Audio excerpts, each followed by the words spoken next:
And welcome back to another episode of Pokemon Knowledge. So there's this brand new set coming out. I wonder if any of you guys have heard of it yet, the 151 set. Oh my god, I've seen it on every single YouTube page. Everybody I follow, that's all my feed has been, is just talking about the 151 set. And I've yet to find anyone who says anything negative about that set. And sadly, this isn't going to be any different of a video. I'm probably not really going to have much to say negative about 151, but I look at all of, like, the excitement about it, and trust me, I'm there. I know what 151 is. That Gen 1 just Kanto vibes feels to it, right? And don't get me wrong. When Pokemon Center ETBs dropped, if you guys are subscribed to this channel, hopefully you got that notification. As soon as I saw those Pokemon Center ETBs were up, I made a community post. I know a lot of people were able to get those Pokemon Center ETBs from that post. Listen, we're living in 2023, and those things are only up for a couple hours. We saw GameStop did the UPCs with the Mew, and that looks like it's going to be an awesome product a little later of a release, about a month after in October, opposed to where 151 is releasing in September. But a lot of hype there. It was limit one per person, but it all got bought out. And I'm looking at it, and I'm like, I look at the 151 set, and I say, if 151 fails as a set, we are in trouble. Because I've yet to find the person that says anything negative about it. So in my head, I was like, I need to find something to at least preach a little bit of caution on a set like this. And trust me, it was hard to do. But I feel like it's only fair. And I tried to look back on some specialty sets in the near, past. And how did those perform? So one of the sets I really looked at was Shining Fates. Shining Fates was kind of smack dab in that crazy hype of Pokemon. It came right off the backs of Champion's Path, and it was just surrounded by all this hype. And Shining Fates ETBs at pre-order were selling for greater than 120 on some websites. Confirmed sales of greater than 120 for Shining Fates. And there was a lot of hype, a lot of FOMO that went into Shining Fates because everybody looked at Shining Fates, looked at that Shining's vault set they had, and they looked just pretty recently backed at Hidden Fates. They were seeing what Hidden Fates ETBs were doing. Hidden Fates ETBs before their last reprint, they creeped all the way up to around $300 per ETB. That reprint was able to knock that price down, but it's still sitting at that price of around 150, and it's been sitting at 150 for years now. Shining Fates, opposite end of the spectrum. It went super high, like parabolic before release, and then more and more supply just continued to hit the market, and Pokemon really did a good job of more or less printing Shining Fates into oblivion. And if you want Shining Fates, you could probably still walk into your local Walmart or GameStop or Target or more or less just any online retailer and find it for still right around that MSRP price. And this is a long time removed from when Shining Fates came out. So, but then you look at a very recent specialty set and you look at what Crown Zenith has done. Crown Zenith, Pokemon Center ETBs, crazy hype that went into them. We didn't really see a lot of reprints for those, which is a very strange thing. And the reason why I say to not really see Crown Zenith ETBs from Pokemon Center be reprinted is a little strange is because there's so much there if Pokemon want to just print those and people would buy those up. Now, it was a very short window of time where those Crown Zenith ETBs were up. Do I think the 151 ETBs were only going to ever be up for 3 hours and then they'll never be reprinted? The 151 set will never be reprinted? No. I think we will eventually see restocks of these Pokemon Center 151 ETBs. But I do kind of look at the Crown Zenith ones and it does scare me a little bit because you can see what absolute demand does for a set. And I think Crown Zenith had absolute demand. 151 has what I call absolute demand. Just think of the definition of the word absolute. Absolute is all encompassing. And 151 is all encompassing with demand right now. Everybody is excited about this set. And I always laugh, like one of the things whenever people have that, it's an imaginary argument, right, of the vintage versus modern debate. It's Fugazi. It's not a real thing. But the people that are in that debate or the people that like to have that debate, one of the things they talk about modern is they always say, well, people are going to want to, in the future, go back to like what they were opening when they got back into the hobby. So if everybody was getting back into the hobby, they're going to want to open this Sword and Shield stuff. And because they got into Sword and Shield, they'll probably feel like a strong nostalgic tie to that Gen 8 Pokemon. But in reality, and the counter argument to that is, yeah, in reality, people might like the generation of Pokemon they got into, but no matter what, they will always go back to that original Gen 1, that original 151. Doesn't matter if you're a 10-year-old today, or you're a 30-year-old, or if you're Gary King Pokemon and you're in your 60s. It doesn't matter. Like, everybody kind of just flocks to those original Pokemon. And if you don't believe me, trust me. Little kids like to pull Charizards. People my age like to pull Charizards. And people much older than me like to pull Charizards. And it's just one of those things that is as true about this hobby as you could possibly have. But I look at 151 and I say, what would it take for 151 to really perform poorly? And that's why if you look at the title of this video, the end of it's speak softly and carry a big stick. So all carry a big stick means is be ready for all possible outcomes.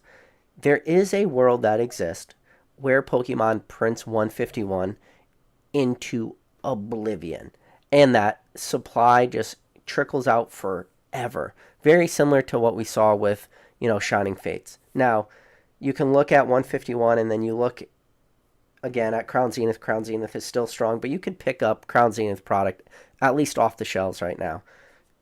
Shining Fates, the same. Celebrations falls in this weird, area too, because Celebrations, again, when Celebrations came out right at release, there was a ton of hype that went into Celebrations. Celebrations did have this weird thing where it was able to stay pretty strong. There was a very small window of time, and I say small window of time, I'm only talking like a very, very small amount of months, like just a handful of months, where Celebrations products very, very lightly dip below MSRP, but more or less they stayed steady at that MSRP price almost the entirety of Celebrations release. And especially when you look at ETBs, especially when you look at like Pokemon Center ETBs. Now, for Celebrations, Pokemon Center ETBs, there were multiple restocks of those, and people were able to pick them up for a while. And then there was that cryptic message Pokemon put out that if you wanted Celebrations product, just wasn't enough of it printed. There was so much demand for that product. But could there have been a world in which, Celebrations UPC demand was met? And my answer is yes. There is definitely a world in which Celebrations UPC demand is met. And we saw that happen. We saw that happen with products with even metal cards in it. And you're going to say, what product? The GameStop UPC, the Arceus box, the $99 on GameStop, that product is available, was available, and continues to be available. And that had the Arceus Gold Stars, or the Arceus metal cards in it. Now, were those metal cards reprints? Yes. Were the metal cards in the Celebrations UPCs reprints? Technically they were. They were base set reprints, but it was still Pikachu. It was still Charizard. So obviously that is just a drastically stronger product. But there is a scenario in which products with metal cards in it, we now seen it, where they've been very weak or lackluster or haven't done anything in price. And then for another super hyped UPC is the Charizard UPC. We live in the world of today, in 2023, where the supply of Charizard UPCs met demand. And it took a lot. Don't get me wrong. People might say, oh, look at Charizard UPCs. You could pick them up below $90 if you're really good at shopping around. It's getting tougher and tougher to find them sub $90 with free shipping. I've seen a lot of between that $80 and $90 mark, $10 shipping, around that $90 to $100 with free shipping. You really have to start to look hard to find these, and it's getting harder and harder, but it's far from impossible. Very, very far. It's still definitely possible. But so we live in this world where the Charizard UPCs were printed, and you got to remember, when this product came out, GameStop had unlimited numbers of pre-orders. Walmart had pre-order limits of 10. And a lot of these pre-order limits, people were like, oh, this must have been a mistake. You remember this conversation when people were talking about GameStop doing unlimited pre-orders of Charizard UPCs and saying, this was a mistake. There's no way that GameStop is going to honor any of these pre-orders. And all that ended up happening. GameStop honored all those pre-orders. Walmart honored all the pre-orders of 10. There was a ton of these printed. And then prices dropped. But now there is another world that exists in another dimension, in another universe. If you guys like multiverses, there is a multiverse and a world that exists where that Charizard UPC wasn't printed to oblivion. There is a world that exists where that Charizard UPC was printed just as little bit as that Celebrations UPC. And if that happened, if that Charizard UPC didn't get that crazy amount of printing that happened, who knows what would have happened with that Charizard UPC. Prices could easily be in the $400 to $500 range. Easy. But it just happened to be that we actually got a product that was printed.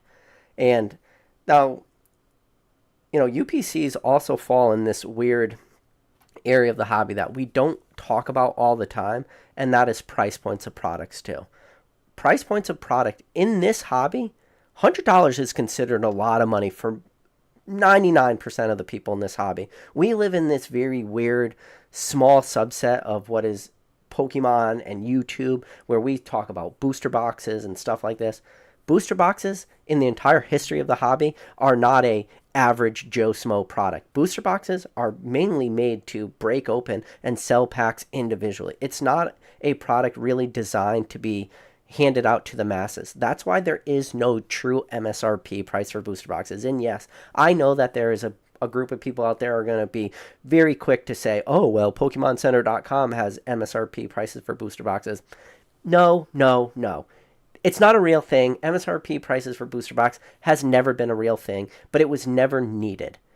Because booster boxes was not an end consumer product. It was more of a middleman type product. And when I say middleman type product, I'm talking like your local LGSs, the people selling pack or, like by individual packs, or, certain hobby shops, stuff like this. That's really the consumer for booster boxes. But we've pulled that out, and because we've seen what the returns of booster boxes and stuff like this is, we have now removed booster boxes and we've made them way more mainstream. But historically in this hobby, booster boxes are not a mainstream thing.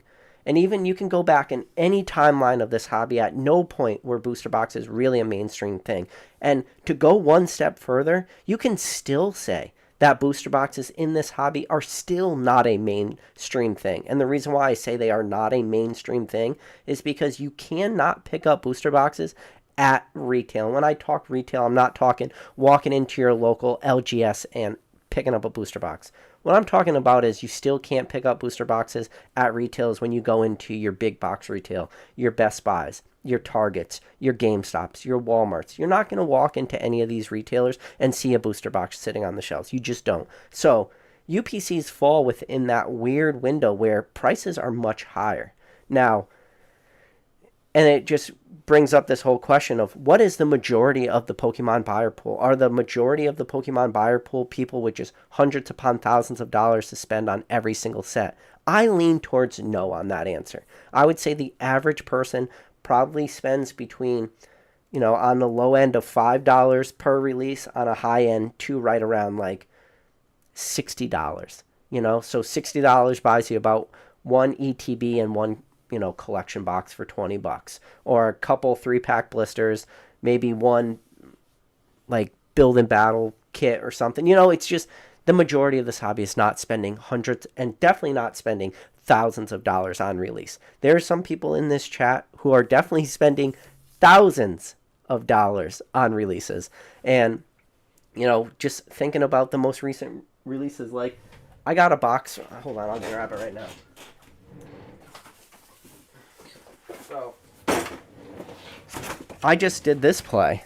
So, I talked about this on my channel before, the Paldea Evolved, because I thought, okay, I will make a play. I'll see if I could grade these Pokemon Center stamp promos, that Pikachu artwork, beautiful artwork, and I want to see if it's going to work. And I'll tell you right now, it's not going to work. The print quality of my promos were absolute trash. But that's for Pokemon Center ETBs. that is probably on a very small scale of what most people are doing. Most people are probably picking up multiple cases of it. I just picked up one case and opened one case as a test, and I said that test failed. My plan was to look at those promos. I was going to open them up, and I was going to decide what grading route I want to go, whether I want to do $15 bulk, whether I want to go maybe one of the value tiers or one of the more expensive tiers, and try to get those to market as fast as I can, assuming that print quality was good. I didn't find anything that was great. Out of my Pokemon Center promos, I found one that was okay out of the 4. I sent 2 at the $15 bulk. I have 2 of those promos that it wasn't even worth it for me to send. I really got beat up on them pretty hard. And then for the non-stamp promos, because keep in mind, for the Pokemon Center exclusive ETBs, you get the 2 promos in it, which this might sound crazy, but I never, ever open up Pokemon Center exclusive ETBs, never.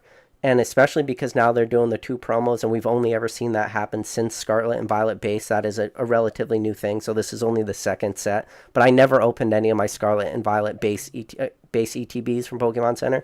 So when I opened my first one up, and I saw the 2 like individually packet, I thought both cards came in the same packet. Very similar to like what we saw with the Charizard UPC. All 3 promos came in the same packet. I thought it was going to be the same with Pokemon. So I saw the 2 and I got all excited. I was like, did I get an error ETB? No error ETB, just really crappy English print quality on promos. So those are probably going to be fails. I mean, I still have all those packs. I don't even know what to do with those packs. But no, it was a play I thought about doing, and it just, honestly, it's not going to work. Hold on, let me see. Yeah, so these are the promos that came out of it. So if you guys can see right there, you have the Pokemon Center stamp. And it's just such a shame. And like, they're not... Yeah, they're bad. The problem is when you get to a certain point in this hobby, and especially when you start scrutinizing your cards, it's 10 or bust on a lot of this stuff, you know? And, man... I don't know what they're cutting these cards with. Why is English print quality so trashy? I mean, I've been getting back so many and it's not the English back. It's not, because I've been getting back so many Chinese cards right now, especially a lot of like Chinese tag team cards and stuff, and they have the same English back, but it's because it's printed by Japanese companies. The print quality of these things are so much nicer. It's the same way as any of these the Chinese Scarlet and Violet promos. Like, these are still Chinese ones, but with the English backs. And I look at all these cards opposed to these English ones, or at least ones coming out of whatever it is, Millennium Print Group or whatnot, and I look at the quality, and it's just like night and day. I don't understand why. So it's possible. It's possible. And it's just so frustrating. But yeah, that was like one of those things that I got beat up on a little bit. But again, going back to the point was, how many people are actually doing that? How many people truly buy cases of ETBs from PokemonCenter.com? The number is probably relatively low for most of this stuff. But, yeah. So I would say that, the whole topic of this video is what could be the dangers of 151? And for me, right now, where we stand today, the only danger to 151 is the amount that could potentially get printed. So just like I said that there is a world in which Charizard UPCs never got printed to oblivion and prices of those never crashed, and prices of Charizard UPCs, if they had very small print runs, could easily be within the $400 to $500 range, easily. But we never lived in that world. Now, we could potentially live in a world where Pokemon 151 isn't also an underprinted set. I do not have a crystal ball. When I had Coops Collect on, he was a great live. If you guys haven't had a chance, go back. Probably like 4 or 5 videos back. Coops Collect has a great quote from Scott S.M. Pratt. He was like, what does Scott Pratt always say? I have 2 balls and neither one of them are crystal. It's the same way with Pokemon 151. I do not know how much of this stuff is going to get printed. I like to lean towards a lot of it. Again, no way to know. I also was leaning towards that Crown Zenith Pokemon Center exclusive ETBs would have a ton of those printed. That didn't really happen. Sure, a lot of Crown Zenith products got printed, but not really like the ones that I would go after. Because I've talked about this on tons of lives going back years ago at this point. I always like to look at sets and say, what is the best product in that set? Because I do believe in the future, people won't talk so much about like the sets themselves. They'll more or less talk about the products. And what I mean by that is there's probably not a lot of people out there talking about like what's like the worst set of Sword and Shield, probably like Rebel Clash. There's probably not a lot of people talking about Rebel Clash loose booster packs, but there's probably a lot of people talking about Rebel Clash booster boxes, or a lot of people talking about Rebel Clash 3-pack blisters, the ones with the Rayquaza artwork, or a lot of people talking about the Rebel Clash ETBs. And why do people talk about the Rebel Clash ETBs? Not because it was a great product, but because it was just underprinted for demand. And because it was underprinted for demand, the best performing ETB of all in Sword and Shield is Rebel Clash, because it just was underprinted. Now, if 151 ever runs into an area, time, or a scenario or a world in which Pokemon 151 is underprinted, this set could do insane things in the future. But that's just so much guessing that I'm not even ready to go there. But I will tell you right now, if PokemonCenter.com never restocks these ETBs, I'm scared to think of what those prices would be. If I was a betting man, I would not be betting on the fact that Pokemon Center won't be restocking 151 ETBs. I would not be betting on that. But there is a world that exists where Pokemon just had one allocation numbers of ETBs and they said, okay, we're going to list them all. One of the things I talked about on some pretty recent lives is I always talk about like how deep is the buyer pool for Pokemon? How much can we keep this going on for? And what I mean by keep this going on for is all these modern sets, dumping money into every single new release from now into perpetuity. Because every single new release that comes out, every single set that comes out, there is at the end of the day a dollar amount that is, you know, equated to that entire print run, meaning you need X amount of dollars to buy up that entire print run. And that could be millions upon multiple millions of dollars. But there is a number at the end of the day in order to eat up all that supply. And my fear is how long can this keep going on for? And it's so hard to judge products right at release because the demand for modern, and especially at release, is so insane. And so many times people's feelings and intuitions and actions can be so irrational a lot of the times. And what I mean by that is you look at Scarlet and Violet base. Scarlet and Violet base has not changed. There's nothing about Scarlet and Violet base that has changed. The cards are the same. The products are the same. Nothing has changed. But yet the demand for Scarlet and Violet base has fallen off a cliff. You know, before Scarlet and Violet was released, when it came to just pre-orders, if you were to try to message somebody on eBay or try to reach out to somebody and got Scarlet and Violet booster box cases for sub $600, people would have laughed you out of the freaking like room if you did that. Nobody in their right mind would have ever sold you a case of Scarlet and Violet base for sub $100. Or sorry, sub $600. Which would be sub $100 per box. Nobody would sell you a case for less than $600. Here we live at today. I saw in a Discord group somebody posted cases of Scarlet and Violet base for $575. $575. Why? Why is that? Why is a number like that possible? Because I just told you that product, nothing has changed in it. The cards are the same, the product's the same, but what happened? The demand for that set has dropped off a cliff. Now, could that be a play in the future? Maybe. Anything could be a future play. And we always talk on this channel, and I definitely talk about this, is for certain products, you want to try to get in at your lowest possible price point. Scarlet and Violet base right now at $575 for a case of booster boxes could potentially be your bottom. But this is a crazy thing. It's a thing I talk about. It's a thing Dan Ketchum All Collectibles talks about all the time. No one ever wants anything when it's cheap. People only ever want stuff when it's running up in price. It's the same thing as a product like Team Up. You know, like there's still people out there buying Team Up now for $2,000 a booster box. Why? Because they're trying to chase. Shout out to Professor Oak. Professor Oak, if you're in the chat, that sneeze was for you. But you still have people chase and team up.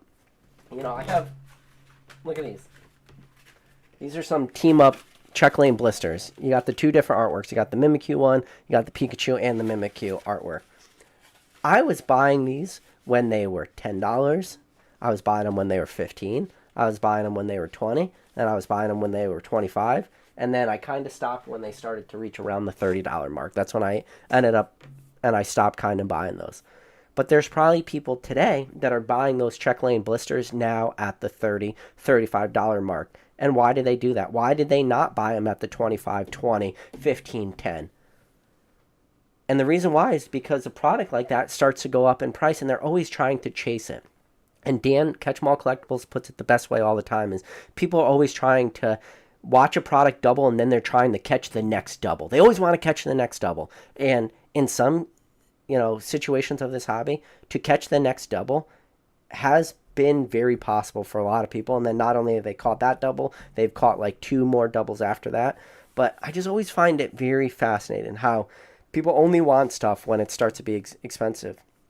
And there will come a time when Scarlet and Violet base eventually recovers. I don't know how long that's going to be. Scarlet and Violet base will probably be available for a decent amount of time. Decent amount of time in Pokemon, super subjective. Decent amount of time could be as low as a year, as high as 5 years in this hobby. We've seen it happen in the very recent time. I feel like some people don't really understand how long 5 years truly is in this hobby. There's a lot of people talk about like modern Pokemon being this amazing, absolute game stopper investment. Well, you look at poor performing sets in Sword and Shield block.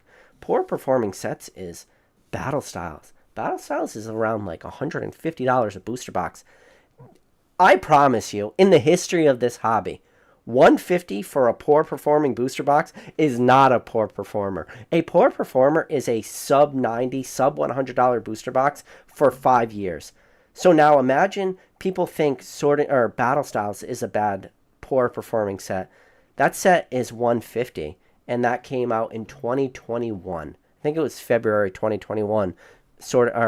Battle Styles came out. So from February 2021 to today, it's only about a little less than 2.5 years. Now imagine if that booster box stayed sub $100, not just today, but for double the lifetime that product has been out. So for some people out there, Battle Styles might feel like a product that has been out for a long time, but now imagine that entire lifespan of that product and now double that lifespan and still have that value be sub $100, sub $90. That is the history of this hobby. That is what prices truly used to be. That is where the hardest disconnect for a lot of people will always be. So there is always scenarios in which stuff can be cheap. Going back to 151. Do I personally think this is going to happen? No, I do not. But I am willing to at least look at all the possible scenarios of a product like this. And it's hard to say, And we've had this conversation almost as in the most broken record type way. How can Pokemon outdo themselves? How can they outdo themselves? We kept asking this question, like set after set, release after release. We asked it like right after Chill and Rain, and we saw Evolving Skies came out, and it was like, how can you beat Evolving Skies? And then not too far later, Brilliant Stars came out. Brilliant Stars had very similar like Flash Fire feels to it. Big Charizard set, reintroduced character rears. We hadn't seen something like that since Cosmic Eclipse. So it was a long time between Cosmic Eclipse to Brilliant Stars. Reintroduced that character rear subset, and we said, how can Pokemon top this? And then when Celebrations came out, it was how can Pokemon top Celebrations? And then when Crown Zenith came out, how can Pokemon top Crown Zenith? And we always do this. And then now 151 comes out, and the question is, what is next? What will be the next greatest set of Pokemon? Because it is a meme. Every set is always the greatest set Pokemon has ever released. Just every set. And this goes back a long, long time. You can go back... pretty much go back since the beginning, and every set, the next set is always the best set. But in reality, In reality, 151 in the history of this hobby will not be the best set. It might not. It might get overthrown in the matter of a year or two. The way Pokemon is printing cards, printing sets, printing artworks right now is something to behold right now. You don't have to go far to super hype sets that are more or less dead today. You know, Darkness Ablaze with that Charizard is a dead set. Nobody wants to open that. Vivid Voltage with that Chunkachu might as well be a dead set. Battle Styles introducing alternative arts is a dead set. Chill and Rain, a ton of great cards to pull, is a dead set. Like even Fusion Strike. Fusion Strike, when you look at it on paper, is a fantastic set. It's more or less a dead set in the sense that people don't want to like open it. Are people still, acquiring booster boxes and stuff of these products? Yes, of course. But do people want to open this? Not really. Meaning, if the average person off the street walked into a local Walmart and they saw Evolving Skies, Fusion Strike, Chill and Rain, which one of those are they going to open? They're not going to probably pick Battle Stars or Fusion Strike. They're going to go after Evolving Skies. And if Evolving Skies not available, they're probably going to go after Brilliant Stars or Astral Radiance or Silver Tempest, or maybe just the newest thing with Paldea Evolved, and they're going to open Paldea Evolved. Or if they see a product that has like a 3-pack blister of Crown Zenith, they're probably going to pull that 3-pack of Crown Zenith. The chances of them pulling a Vivid Voltage sleeve, pack is very, very low to me. So, all right, guys. Well, to quote the great Dan Ketchumall Collectibles, buy high, sell low. That is Pokemon. It's amazing how much money is going in. It's amazing how much hype is still here. Set after set, release after release. It seems like this perpetual motion device that just continues to, there's just no end in sight. And I always just say, there's no way that there can ever be no end in sight. So just be careful. My personal opinion, again, I think 151 is going to do phenomenally well. And I actually struggled to get to the point where 151 does poor. But that comes with the caveat is there is a number that Pokemon could print for any set, which drives all demand into the absolute ground. We're looking at Evolving Skies, what Evolving Skies is doing right now, what those crazy prices are. I promise you, there is a number that exists that Pokemon could have printed enough Evolving Skies to make that a sub $100 booster box if they really, really wanted to. The thing is we never even got close to that. But there does exist a number out there. I don't know what that number is, but there's a number that exists that enough of that could have been printed to destroy prices. And a number could exist to destroy prices for years. And it might take the market years and years to eat up this supply. It's just because we haven't really seen that happen, I don't find it highly likely that it happens with the Pokemon 151 set. I just don't. So, real quick, I'm going to do this. I'm going to hop to the top of the chat. My goal was to keep this under 45 minutes, 30 minutes. Really, it was 30 minutes, but I'm going to try to go for a couple minutes. If I see any questions, Dave C's trolling in the chat. He said, I heard of a new set that dropped. Hopefully PK will reveal it. Yeah. That new 151 set that nobody's talked about. I think you would be harder pressed to not find a YouTuber that talked about the 151 set. And you'll be even harder pressed to find any YouTuber that could talk poorly about 151. Which, again, because I'm so bullish on 151, that a lot of people out there are so bullish on 151, you almost I want to see somebody make a video. Somebody talk about the potential negatives of 151. Or talk about why it's not going to be a great set or it's not going to be a high demand set, because I can't get there. I wish I can get there. The closest I can get is it might get super heavily printed. That's the closest I can get. And that is the most scary thought to me, that for me to look at a product and say the worst case scenario is it gets overprinted. I want to find some weakness to this. Now, there could potentially be a weakness to this set, that pull rates are maybe super easy.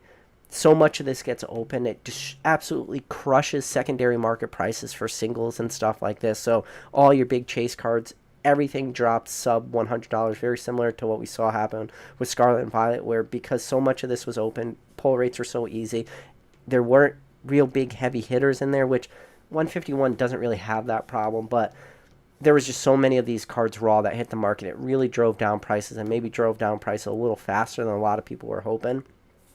I guess that is a possible scenario that could always happen with 151. In reality, it could happen with any set. We saw it happen actually with Crown Zenith. Crown Zenith, fantastic pull rates. Crown Zenith, one of the most fun sets to open since Celebrations, in my opinion. Crown Zenith felt like every single product you bought, there was at least 1 or 2 packs that had some heavy hitter in it. But a problem is Crown Zenith, there were so many heavy hitters and so many people open Crown Zenith that the prices for these individual cards like really crashed. And maybe that's what's kind of keeping Crown Zenith prices relatively stable. And I say relatively stable, it's still right at that MSRP price between $50 and $60. It's still holding pretty strong there, which is a fantastic indicator for Modern and for Pokemon to have prices holding so strong at this MSRP, especially on a product like this. I think I saw earlier somebody mentioned Pokemon Go. It's funny. I don't even talk about Pokemon Go. I almost forget Pokemon Go existed, but let's not forget, there was a group of people out there that existed who were very bullish on Pokemon Go, and we're talking about Pokemon Go as being a fantastic performer. That didn't work out good for some people. So there, you could always have like people, but then on the other hand, there were people that were very bearish on Pokemon Go. If you have been watching my channel, you know I would go out of my way to tell you why I didn't like Pokemon Go, because I didn't think it was a strong set. But there was a lot of people out there did believe in Pokemon Go, and Pokemon Go is arguably the worst performing set of Modern, and I don't know if it's really much of an argument, because it'd be really hard to find a set to compare to how poorly Pokemon Go has done. But Wolfie K said 151 is way overhyped. Probably. You might hit the nail on the head there, man. It could be. Overhyped is possible. And the reason why I say it's overhyped is my feed today, every single small channel I follow talked about 151 today. Every single big channel, I mean, even PokeRev, the biggest Pokemon YouTube channel that exists, at least when it comes to views, PokeRev is easily killing it. He's far and away getting more views than everybody. Even PokeRev's video today was just a breakdown, him literally just talking about 151. So when Wolfie K says 151 is way overhyped, there is a possibility that is true based off just like what I've seen. Chris Texas says he's in the studio jamming with the band. Good for you, Chris. I wonder what band you're in. Trevor S says, is Pokemon Company just trying to reach for even more people and doing this set? I don't know. I know the early Geller guy, the guy that did, who didn't allow Pokemon to release Kadabra cards for a while. Maybe this was like a little bit of a celebration that Pokemon could finally start making Kadabra. So because Pokemon could start making Kadabra, it makes a 151 set even a possibility. Again, don't know. MMK86, a little conspiracy. I like to put my little tinfoil hat on, or if Mason Cardinal Games out there, put your little tinfoil fedora on. Said Pokemon made 151 in case Scarlet and Violet wasn't going to sell well. A way to get people spending again. Maybe. I mean, I love a good conspiracy. I love a good tinfoil hat. That could be possible. If Pokemon was... I don't know if Pokemon is that hyper aware that they can see how they evolved and they can see Scarlet and Violet base not performing well, because you got to keep in mind 151 is not like a set that isn't in the pipeline. Like 151 has been in the pipeline for a very long time. And then we're going to come into this really weird, crazy hype period between Obsidian Flames coming out, being a Charizard set. Looks like it's going to be an overall solid set, especially coming after like 2 mediocre sets, which I don't even really like calling Scarlet and Violet based mediocre or Paldea evolved mediocre. I still think they're both very strong sets. Like, I don't really have anything bad to say about either one of those sets, but I think when I call them poor performing sets, I am talking more in the general market like sense that there is clearly less demand for those sets. If there wasn't less demand for those sets, we would never see Scarlet and Violet base cases of booster boxes reaching sub $600. We would never see that. Sun Goanda said 151 is correctly hyped. MMK86 thinks it's kind of like Evolutions 2.0. Interesting. I haven't really ever heard anybody refer to it quite as Evolutions 2.0, but it's possible. And you brought up Evolutions. Evolutions is a perfect example of a set that had a ton of hype and then was just printed into oblivion. And it wasn't just printed into oblivion, kept getting reprinted and kept getting put into products for what seemed like forever. And even today, I always make the joke, if Pokemon tomorrow released a collection box that had evolutions in it, I would not be surprised if that was still happening, because that's just how it feels. It feels like evolutions was in everything forever. There was so much evolutions printed. So, but given enough time, that set did well. It just literally took like about a half decade for that set to do really well. It came out end of the XY block, so 2016, and then took until 2020 to really start going up in price. So that's 4 years, not really 5 years. So 4 years for that product to really start doing great. But there was a huge caveat that happened. The only way Evolutions was ever able to run was Evolutions had to stop being available at distribution. And I say this all the time. Evolutions is a perfect example of that analogy. If it is available at distribution, or one of the things I talk about is very similar, is if it's available on PokemonCenter.com. If a product's available at distribution or PokemonCenter.com, it will not be able to run. And Evolutions was an example of a product that just was never able to run because Evolutions was handcuffed for years just due to the huge print runs and its huge availability. But, one of the things that got Evolutions to really start to increase in price very fast is when Evolution stopped being available, it was very publicly known, meaning like people with distribution, a lot of these distributors were making it very clear to people, hey, we have this Evolutions. We're not getting any more of this Evolutions. If you want to buy any of this, now is probably your last chance. So because that kind of information went out to a lot of people on a very mass scale, people were very...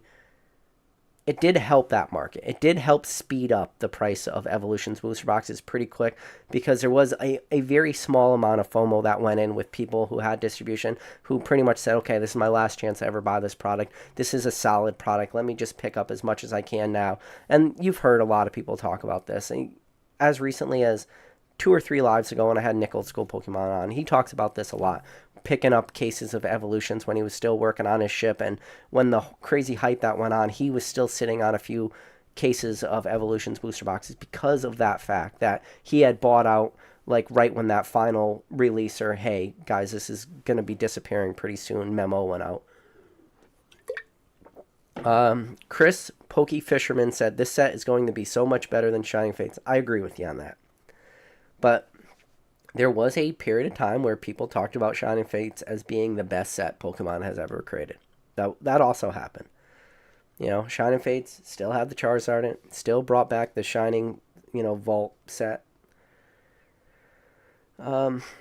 Next Gen Art says Hidden Fates won't be at 151 won't be at $150 when 151 releases. Do you think Hidden Fates will be higher, or do you think Hidden Fates will be lower than 150? I personally think it's actually getting to the point where Hidden Fates is maybe undervalued at 150, or maybe not undervalued. Maybe it's correctly valued, but there can definitely be a chance in which 151 runs. This is the only thing I say about Hidden Fates is there's 106 people watching this live right now. Out of those 106 people, probably 106 of those people all have some sort of sealed Hidden Fates product. Hidden Fates is one of those products that definitely a lot of people have sealed. I always make the joke when ZNG James came on my channel on a live. One of the things he made a joke about is like, PK, I know you say people always keep sealed Hidden Fates, and he goes, I don't keep any sealed product. And then he pulled out this one box, and it was just a bunch of Hidden Fates tins, like the Charizard, Gyarados, and Raichu tins. He had a whole box of them. He goes, but for some reason, even though I don't have any sealed product, I do have this one sealed case of Hidden Fates tins, and he said, I always think it's funny because I still to this day do believe that is the one product that most people own something sealed in, whether it's an ETB or one of those tins or the ultra premium collection or whatever. Like Hidden Fates was definitely one of those fantastic products. Yeah. Next Gen said crazy that Hidden Fates has been at 150 for 2 years. Yeah, it is pretty crazy. Um, Songanda says he was here since the channel was faceless back in the meme days. Appreciate that, man. I appreciate you sticking around for all these rants and all these lives for I don't even know how much time I've put into this channel at this point. It's got to be 1,000+ hours of at least just content that I have out here. Easily, maybe 1,000, which is insane to think about when you think how long is 1,000 hours. You know, 1,000 hours divided by 24. If you were to in a Clockwork Orange type situation where somebody put you in a chair and pulled your eyelids apart and made you watch my every single video on my channel, it'd take you like 41 days of somebody with an eyedropper dropping drops of water in your eyes till you would finish this entire like library of content on my channel, which is just a very scary thought, and that would make it actually way scarier movie than Clockwork Orange ever, attempted to be. People having to be forced to sit down and watch every single video that's on my channel. So Doodles in the Membrane says, do you think a second gen 151 will have a similar weight? So if you're talking, okay, so you were talking like, okay, all the Gen 2 Pokemon pretty much. So you would have like a Lugia, Typhlosion, like all those big ones. So pretty much just say anything Neogenesis and later.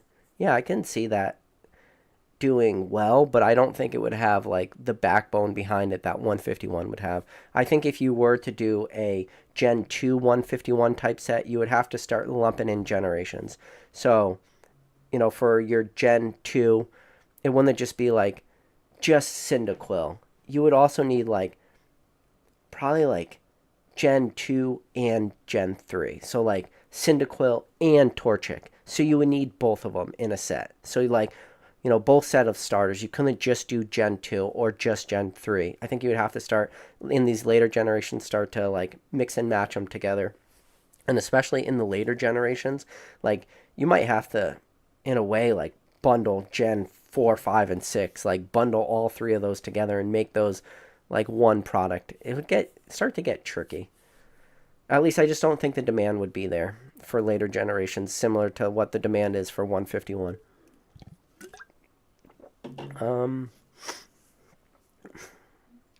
So Blake Jenton said Walmart had pre-orders. Didn't think they did pre-order. So Blake's talking about the Charizard UPCs. Yeah, Charizard UPCs for Walmart had pre-order limit of 10, and they honored them all.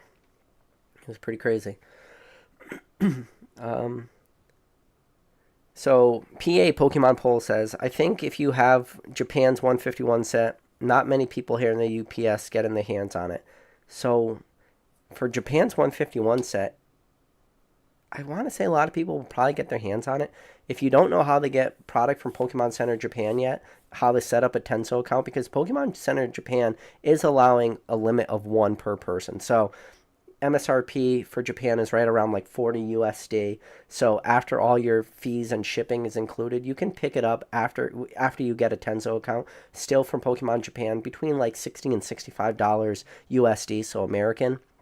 Now, if you were to buy that same booster box on eBay, they're selling between like $130 and $150 right now for that same 151. So by creating a Tenso account and doing a little bit of that work, pre-ordering that one box on Pokemon Center Japan, you're going to save yourself a couple bucks doing that. Be all into that for 65 opposed to being all into it on eBay for 140 to 150. It's just, you're going to save yourself a lot of money.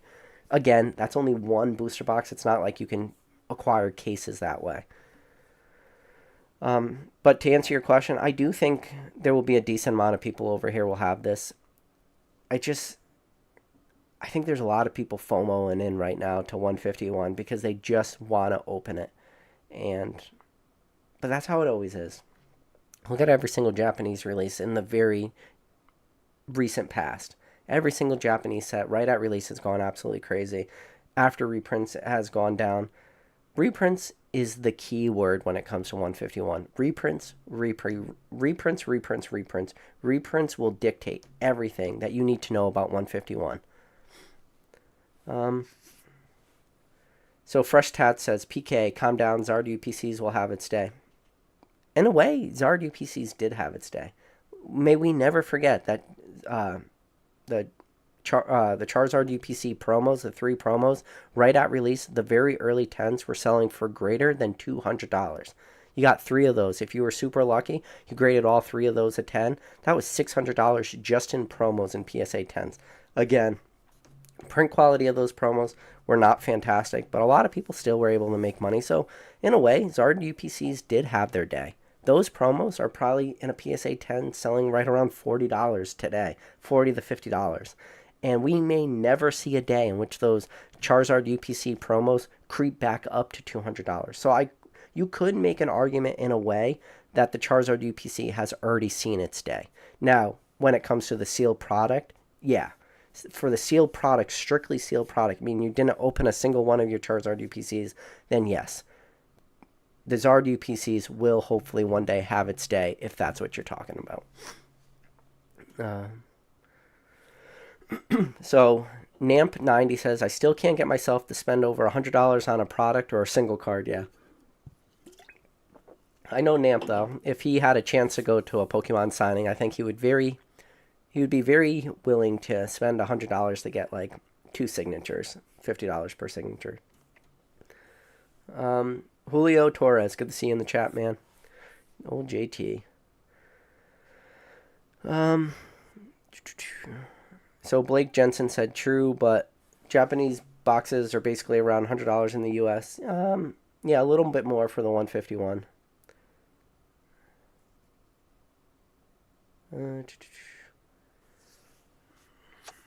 So Patrick says 151 will be the Scarlet and Violet era where ultra rare pull rates are great. I think we cannot compare with Sword and Shield mini sets. Well, I don't really know what you mean by that, because I feel like this is what you mean by mini set. I think you're talking specialty sets, and 151 is for the English release a specialty set. So I'm not really sure what that comment meant. I could just be misreading it wrong. Kenneth Montgomery said, I had the same thing with my Pokemon Center ETB promos. I only opened one ETB to test the case. No bueno, yeah. I opened all 4 of mine up just to test it because I was super bullish on those promos. I've been super bullish on those promos, especially the Pokemon Center stamp promos. And I'm like, I only need like 2 of these to hit 10s. And I just, I sent away 2. I sent all my promos away at the bulk tier, except for the ones that, like I said, I just weren't even worth graded. But if I get a 10 on any of these, I'll actually be kind of surprised. I'll be surprised if on like I only sent 2 of my Pokemon Center like stamp promos away from those Paldea Evolved ETBs. If like I might not even get 9s on some of these. Like it was rough. I was not a happy camper opening those up. And I had mentioned on a few lives back, I was like, oh, I'm going to pre-record a video and like talk about one of my plays. And then I was going to pre-record opening those ETBs and then pre-record sending them away and then pre-record getting the submission back and seeing. Once I opened the first one, I was like, yep, I'm not recording this anymore. So I still got the 50 packs of Paldea Evolved. I don't really want to open Paldea Evolved either. So I don't know. You win some, you lose some. So the Gengar Master said, I had the chance to buy 10 sealed Pikachu promos for $50. I was tempted. Probably should have jumped. So are you talking about just the regular non-stamp promos? Yeah, $5 a piece. I would have jumped on that. Great deal.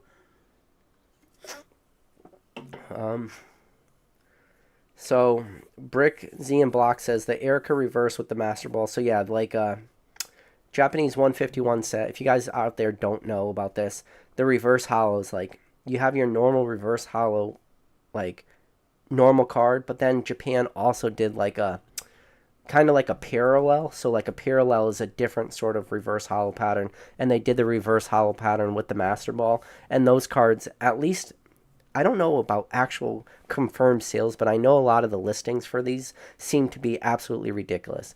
Now, for Japanese booster boxes, they come in sealed cases of 12. In English, it come in sealed cases of 6 for booster boxes. For Japanese, they come in sealed cases of 12. And the numbers I've heard is it seems to be like 1 parallel per case. So one of those Master Ball reverse holos per 12 boxes.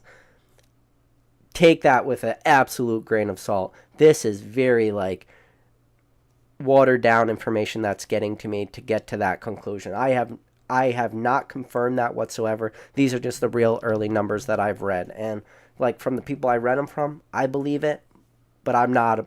That's not a hill I'm willing to die on those numbers, but that's what I've heard. It seems to be about one per case. McNick says, yeah, cards in English are just mass quantity compared to other languages. Yes, also true. Um, so the Gengar Master says he thinks those Master Ball reverses are going to be a real big hit. I know I want a Master Set with all the Master Balls. Not for me. I love a cool variant, but those are not cards I could get behind, especially just being regular reverse holos. I think the market is just going a little crazy for those. I would love to be a seller of those cards, but me personally, Gengar Master, I would not be a buyer of those cards. But hey, man, if you think that that's a good buy, dude, go for it. I'm not going to stop you. But that's just not what I'm doing. Mertz Collectible says, bought a case, opened one, it was trash, sold it for $34 sealed, and didn't open the rest of the boxes. Yeah. Matt Deegan says he's been very disappointed with quality control on all Scarlet and Violet sets thus far. Compared two cards even from Sword and Shield to Scarlet and Violet. The Scarlet and Violet cardstock feels so flimsy and quarters rounded it poorly. Dude, I want to say, I know it is. Joe, Echo Base Collectibles. Joe, if you're out there listening to this live on your drive to the gym, Joe, we appreciate you. We got to get you on a live pretty soon. But Joe talks about this all the time. When you look at like older cardstock, and older cardstock, I'm talking like WotC cardstock. It is so drastically different. Like just the feel of the cards. There's like weight behind it. If you ever hold like an Expedition card, it's just, it feels solid opposed to some of these modern cards. Yeah. Like the cardstock is drastically different. And that's something Joe talks about all the time. Like, because Joe was super into Pokemon. So Joe had a huge, like period of time from when he was collecting Pokemon to when he was like competing at Worlds and stuff like this. And then when he got out of the hobby, when he got back in and opened his first pack, he says it was like almost instant. He can feel the difference in the card quality. And that goes back to even Sword and Shield. So if these cards have the quality has gotten that much worse from Sword and Shield to Scarlet and Violet, that is terrible. So Smitty Rubin said, how are they planning to print to demand question mark? My answer for that would be they would buy a printing facility, but it doesn't seem that that's happening. But if you were to ask me that question, Smitty, that would be the only answer I could give you, that Pokemon would have to buy a printing facility, but they did do that. So I don't know what's going on. Let's see.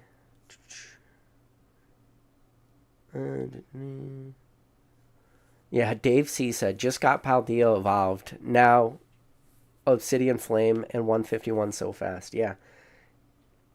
Pokemon is a freight train, man. I've said this before. Pokemon is a freight train going down the tracks, and it is not stopping for anyone. Pokemon is just this juggernaut.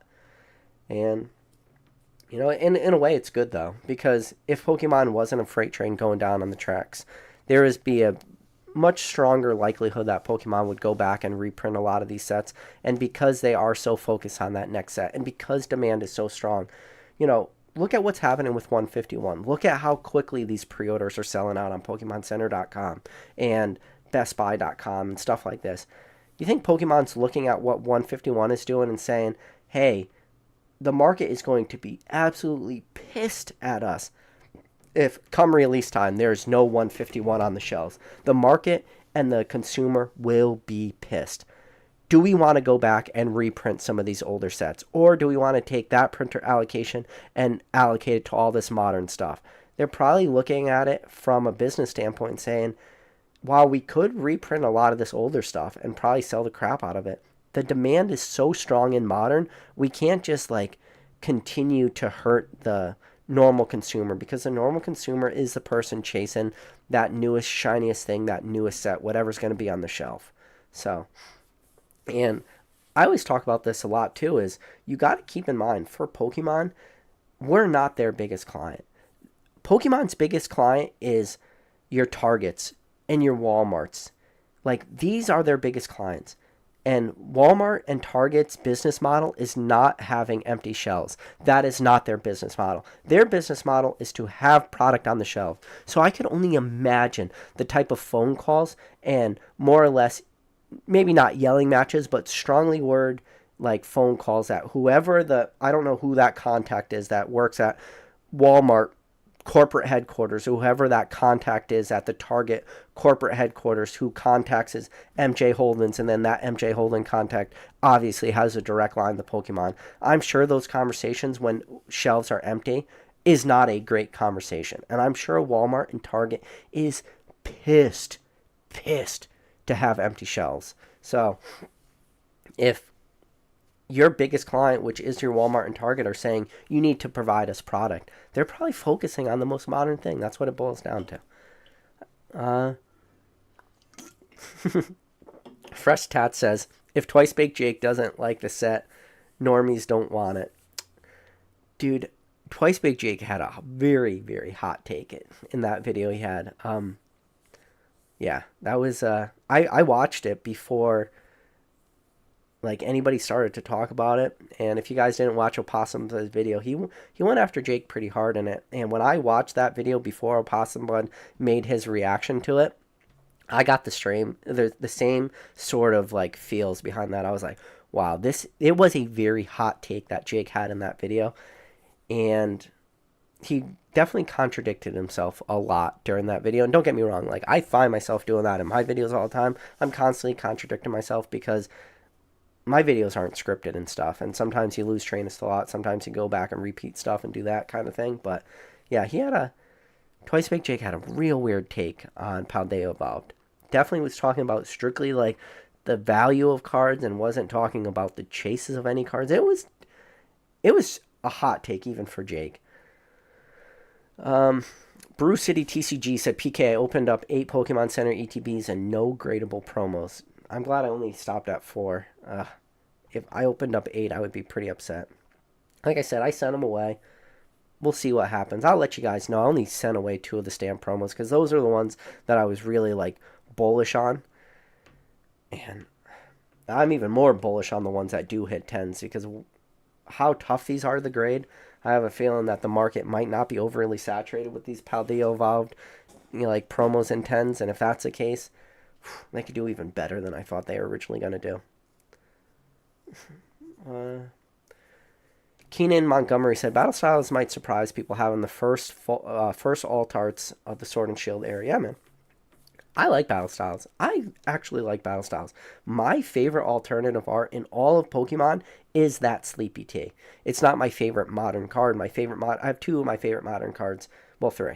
My number 1 favorite modern card is that card right there, the ones that I got signed. The Red's Pikachu from Cosmic Eclipse. Hands down, that is my favorite modern card. But removing myself, because that's end of Sun and Moon. So remove myself out of Sun and Moon.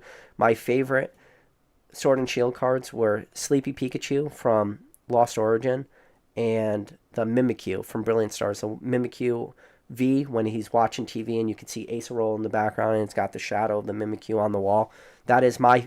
Those 2 are my favorite modern cards for like Sword and Shield, which thank God, when your favorite modern cards are not the most expensive cards in the set. I feel really bad for that person out there who says their favorite modern card is Moonbryon from Evolving Skies. Like, I'm so happy when my favorite card can be a very cheap promo, especially like that Lost Origins Pikachu being a $5 card. I know it's creeped up a little bit, but John Palaloin says he thinks Battle Styles is leaps and bounds better than Sword and Shield base, Vivid Voltage, Rebel Trash combined. Agreed.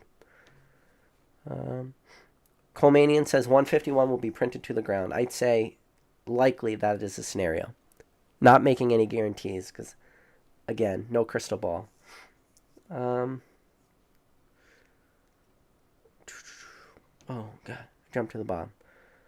All right, I'm just going to jump to the bottom. Try the key. God, I can't do a short live. I've tried so many times to like do 30-minute lives, 45-minute lives. I look over and I'm at 1 hour and 4 minutes. I appreciate you guys sticking around, listening to these rants, watching these lives. I hope you guys are enjoying this because I do enjoy making these, and I do hope truly that you guys enjoy listening to these because If not, I don't know why I'm doing it. I'm just kind of talking to avoid. But I do believe that there is a group of people out there that enjoy these lives, and I appreciate you guys if that's true. Um, but Spanky Doodle Gaming says, PK, I'm wondering how much I need to take centering into consideration when purchasing cards for my PC. I went then the whole nice value, of course, so should I be strict about raw cards I purchase? Yes. My opinion is always look at what is the potential end game. Even if it's a part of your personal collection, if at any point you think that there is a possibility that the end game is grading, centering you should take into account. And I do believe that for binder copy cards, centering is way more important actually than any whitening or corner edges or dings on the back side of the card. Centering, when you're looking at that card, especially for your PC, I would say that centering for a PC, especially binder card, should be number one. So, in my opinion, yeah, you should always take centering into account. But I would just say all around go everything. Alrighty, I think I did it. I made it to the bottom of the chat. I know I skipped a bunch. Jared Rollins, right before I leave, Jared Rollins said a real good comment that I want to touch base on. Only 50 likes. Listen, guys, I don't ask you for anything. The only thing I ever ask you for is if you could hit that like button. Really helps me out a lot. Pumps this video out through the YouTube algorithm. Pumps it out to a lot of people. And just so you guys know, as soon as this live is over, it is Saturday night. It is the happy hour chat for the Rattle Discord. I will be jumping into the Rattle Discord for the happy hour chat. If any of you guys want to chat, talk Pokemon, talk 151 set, talk Paldea Evolved, talk Obsidian Flames, whatever, just bullshit Pokemon, ask about my kid, I don't care. Either way, I'll be in that Discord group in the happy hour chat. Feel free to jump in. Talk Pokemon. You guys don't have to have your camera on. You don't need to talk. If you want, you can just listen. I never know where those chats are going to go. It's just always a fun time. But, yeah, guys, appreciate every single one of you. And as always, I'll catch you on the next video. And shout out to Drew, #1 mod in the game.